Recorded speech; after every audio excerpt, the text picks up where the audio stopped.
Seperti kita ketahui bersama, baru-baru ini ayah dari Bunda Sarwenda telah berpulang ke pangkuan Tuhan. Kita percaya Yeye yang sangat baik ini tentu akan diterima di sisi Tuhan Yang Maha Esa. Rasanya baru kemarin ya kita melihat meriahnya ulang tahun Yeye yang dirayakan oleh istri, anak, cucu, kerabat, dan sahabat-sahabat. Dan saat ini senyum Yeye, lucunya Yeye, kocaknya Yeye, hangatnya Yeye kepada anak cucu itu sudah tidak bisa kita lihat lagi di video-video yang sering kali di-share. Ketulusan Yeye itu sangat terlihat dalam setiap interaksi Yeye dengan orang-orang yang ada di sekitarnya. Hati baik itu terpancar dari wajah Yeye. Keramahannya itu juga yang akhirnya menurun kepada Sarwenda dan anak-anak. Kapan lagi bos mijit ini? Apa ya tadi kata Yeye, anak apa ya? Ya bapak kan pasti sayang anak. Oh. Ya, anak sayang bapak. Ya. Anak sayang bapak nggak katanya?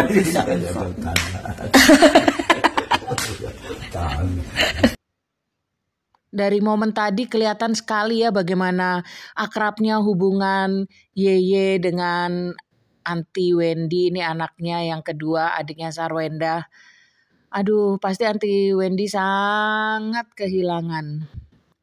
Dan di saat-saat terakhirnya Yeye ini, Anti Wendy juga ya dengan setia menemani Yeye. Dia menunjukkan bahwa sebagai anaknya juga sangat sayang kepada ayahnya. Ia memberi semangat supaya Yeye bisa segera sembuh gitu. Tetapi ya Tuhan sudah menghendaki yang terbaik untuk Yeye. Sedih sekali ini istrinya atau mamahnya Bunda Sarwenda, aduh kelihatan perih sih, perih. Dan kita lihat ada begitu banyak orang yang sangat sayang kepada Yeye, mau hadir menghibur Bunda Sarwenda dan keluarga, terlebih lagi juga mengenang kebaikan-kebaikan Yeye. Coba kalian bayangkan teman-teman, ketika kalian mati nanti, seberapa banyak orang yang akan datang memberi penghormatan kepada kalian. Banyaknya orang yang datang itu dipengaruhi oleh apa sih? Dipengaruhi oleh ketika kita hidup seberapa kita berdampak untuk orang-orang. Ketika kita hidup apakah kita memberi kebaikan yang bisa dirasakan oleh orang lain sehingga orang mau menghormati kita dan terus mengenang kita. Jadi kalau biasanya nih ya bunga-bunga papan ini di momen tertentu misalnya di ibadah akan dibacakan satu-satu terima kasih untuk ini, tapi ini mungkin nggak mungkin untuk dibacakan. Kenapa? Saking banyaknya. Dan Bunda Sarwenda dan Anti Wendy juga begitu sayang papahnya sehingga mereka mempersiapkan semuanya dengan baik. Mengkremasi papanya dengan upacara-upacara dengan baik. Tamu-tamu yang datang dijamu dengan baik. Ini disediakan makanan yang melimpah.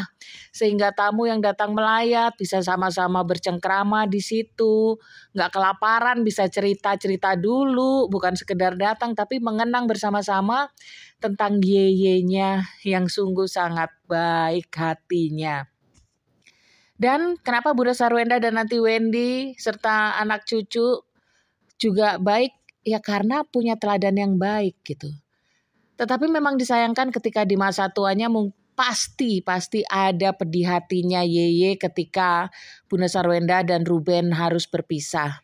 Tetapi sebagai orang tua yang baik, ia tetap mendukung keputusan anaknya.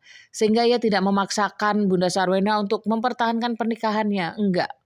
Dia beri kesempatan anaknya untuk berpikir dan menentukan yang terbaik bagi kehidupannya yang membuat dia bahagia. Dan kalau dilihat Ruben masih datang menemui Yeye ya memang Yeye juga sudah berpulang tapi datang melayat, ini tandanya silaturahmi di antara mereka masih sangat baik. Walaupun mungkin Bunda Sarwenda saat itu tidak ada ya, mungkin lagi istirahat. Dan ini adalah momen yang paling sedih itu ini ya. Kenapa? Karena inilah saat terakhir. Mungkin ketika kemarin-kemarin masih ada upacara-upacara, peti masih terbuka, masih bisa melihat wajah Yeye. Sedih pasti udah sedih banget gitu ya, tetapi lebih sedih lagi di momen ini nih ya. Ini semua menunduk memberi penghormatan kepada Yeye. Ya Yeye akan dikremasi seturut kepercayaannya umat Buddha. Maka dia akan dikremasi dari debu kembali menjadi debu, dan kremasi ini menurut Mimin sih suatu hal yang baik ya. Kenapa?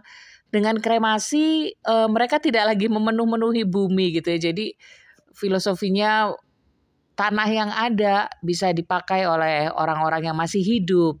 Untuk orang-orang yang sudah meninggal, mereka kembali lagi kepada tanah, kepada debu. Dan kalau dari agama Buddha, mereka dikremasi, lalu ada yang disimpan di dalam guci, ada yang dilarung ke laut. Jadi nanti keluarga sih yang memutuskan.